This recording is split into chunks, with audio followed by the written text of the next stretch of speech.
Today, employment myths and realities.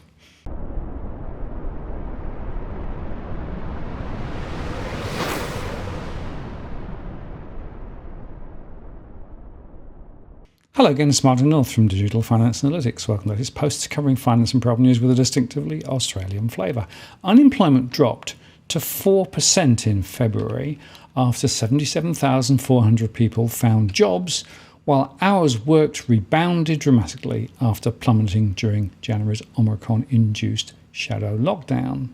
The jobless rate came in slightly better than market expectations of 4.1%, and it is at its lowest level in 14 years.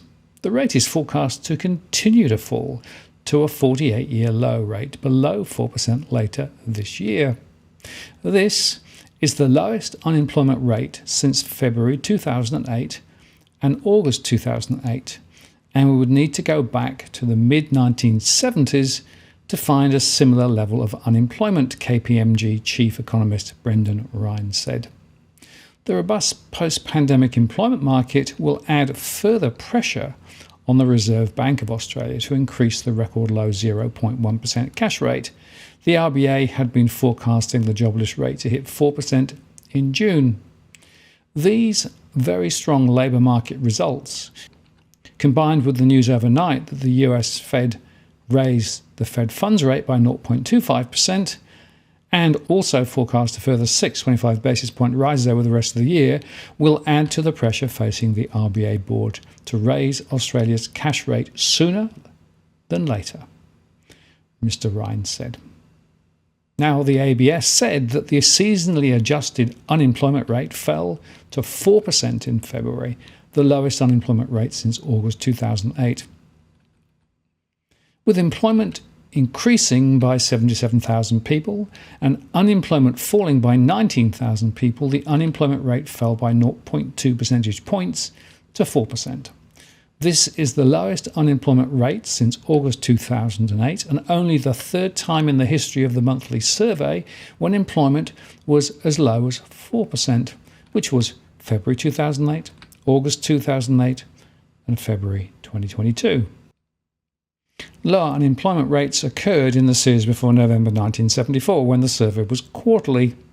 The 3.8% unemployment rate for women was the lowest since May 1974, and meanwhile the unemployment rate for men fell to 4.2%, its second lowest level since November 2008, and just above the rate from December 2021 of 4.1%. Employment increased for the fourth month in a row by around 77,000 or 0.6% in February and was around 202,000 people or 1.5% higher than the pre-Delta period high of June 2021. Season-adjusted hours worked rebounded in February by 8.9%, following the large fall of 8.6% in January, when an unseasonably high number of people were sick or on leave. While hours worked rebounded in February, they were still around 0.5% below December and is also still slightly below 0.2% the pre-Delta period high of May 2021, reflecting a second month of impacts associated with the Omicron variant. In February, there continued to be a higher than usual number of people working reduced hours or no hours due to illness or sick leave. The number of employed people working no hours over the entire week due to illness or sick leave was around 80% higher than what we would have usually seen in February, having been around triple the usual level in January. The participation rate rose by 0.2 percentage points to 66.4%. That's an all-time high. Participation rose to a new record high in February and was around 0.6 percentage points higher than the start of the pandemic.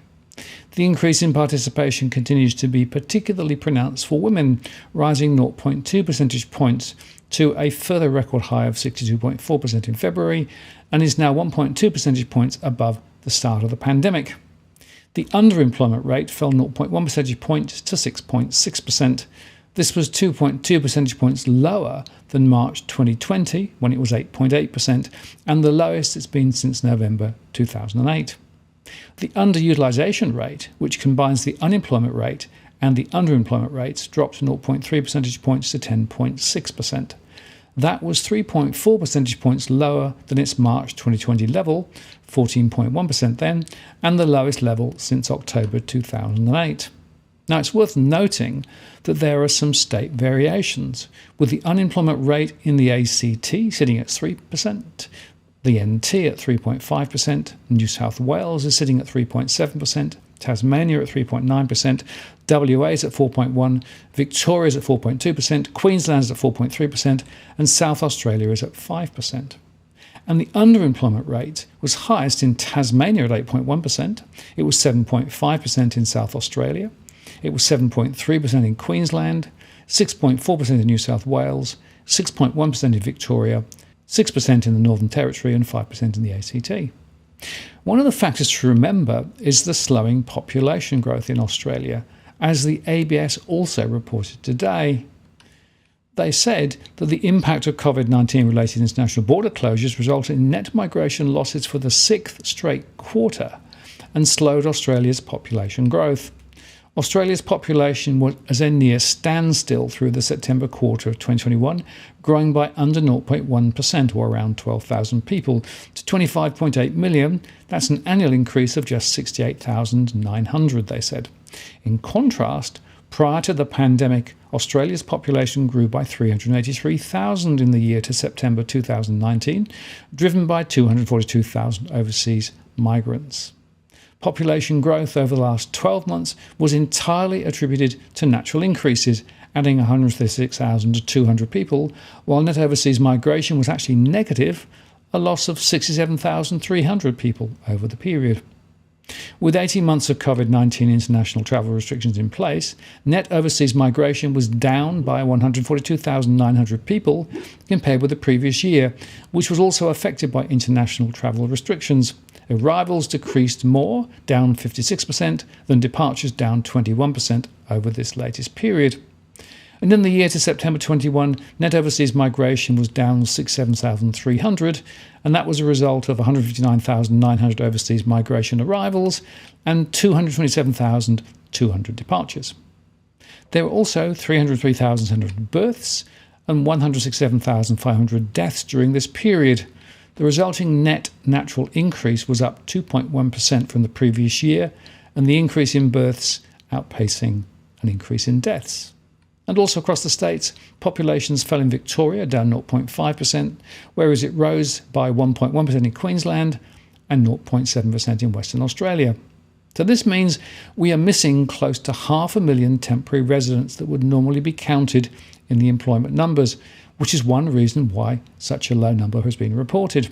And there are two other factors to consider too. First, there are more people who have checked out of the employment market, especially those transitioning to retirement, due to the COVID-19 environment and also age discrimination.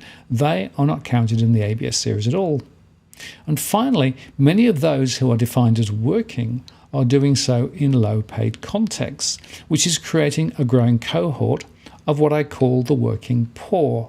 They may well be working full-time, but their take-home pay is still well below what's needed for a reasonable lifestyle. This is coming through from the data in my surveys. And just to add a further triangulation point on the data, the latest Roy Morgan employment series shows a second straight monthly decline in the workforce in February as the Australian summer ended. The drop in the workforce was down 137,000, and it was driven by a decrease in part-time employment, which fell significantly, down 191,000, and offset the much smaller increase in full-time employment, up 28,000. The moves in the employment market led to a rise in Australian unemployment, with 1.23 million Australians, or 8.5% of the workforce, unemployed in February. That's up 26,000 on January. The increased unemployment was driven entirely by an increase in part-time unemployment, up 26,000, as summer jobs came to an end, while full-time unemployment was virtually unchanged. They said in better news, there was a significant drop in Australian underemployment, with 1.13 million Australians, or 7.8% of the workforce, now underemployed. That's down 96,000, or down 0.6% on January. Workforce dropped 137,000 in February as the Omicron variant continued to disrupt the workforce. The workforce in February was 14,443,000, down 137,000 from January, a second straight monthly decline. And that comprised of 13.2 million employed Australians, and also a second straight monthly decline there, and 1.2 million unemployed Australians looking for work, up 26,000. Employment was down for a second straight month, driven by a fall in part-time employment. Australian employment fell by 163,000 to 13.2 million in February, driven by a fall in part-time employment, down by 191,000 to 4.4 million. However, full-time employment increased by 28,000 to 8.79 million.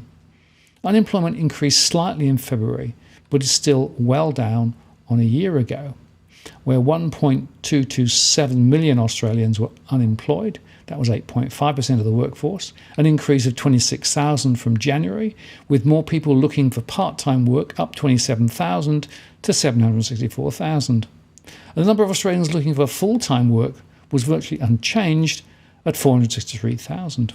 Underemployment dropped in February to its lowest level for a year.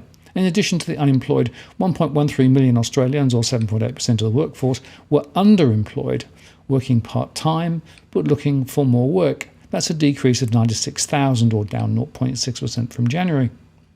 In total, 2.36 million Australians, or 16.3% of the workforce, were either unemployed or underemployed in February. That's a decrease of 70,000 on January, and the lowest combined unemployed and underemployed rate in the Australian labour force since pre-pandemic times of November 2019, when it was 2.23 million, or 16.1%. And compared to early March 2020, before the nationwide lockdown, in February 2022, there were almost 200,000 more Australians either unemployed or underemployed, up 0.7 percentage points, even though overall employment at 13.2 million was over 300,000 higher than it had been pre-COVID, when it was 12.8 million. Roy Morgan's unemployment figure, 8.5% for February, is over 4 points higher than the ABS estimate. However, the ABS figure counts as employed an additional 214,400 Australians who were working 0 hours for economic reasons or other reasons, such as being forced into isolation for being a close contact of a confirmed case. In addition, the ABS notes 449,900 workers worked 0 hours due to illness, injury or sick leave in January, nearly 5 times higher than the average for January from 2016 to 2021 of 92,800, a difference of 357,000. If those 571,400 non-workers are added back, the ABS unemployment estimate for January increases to 1.152 million, or 8.3% of the workforce, which is in line with Roy Morgan's unemployed estimate of 8.5%. And the ABS also claims that there are an additional 933,000 Australians, or 6.7% of the workforce, underemployed, for a total of 2.1 million unemployed or underemployed, which together would make 15.1% of the workforce. So the point I want to make is that the headline information from the ABS, which superficially sounds quite good, is actually fraying at the edges because of the way that they've defined employment and unemployment. And the fact of the matter is that the real situation is quite a lot worse. And of course, as I said earlier on, it's also impacted by the lack of migration. If we do open the gates and bring migrants back into the country, the population will increase and likely the unemployment rate will rise. This is Martin North from Digital Finance Analytics. Many thanks for watching, and I'll see you again next time.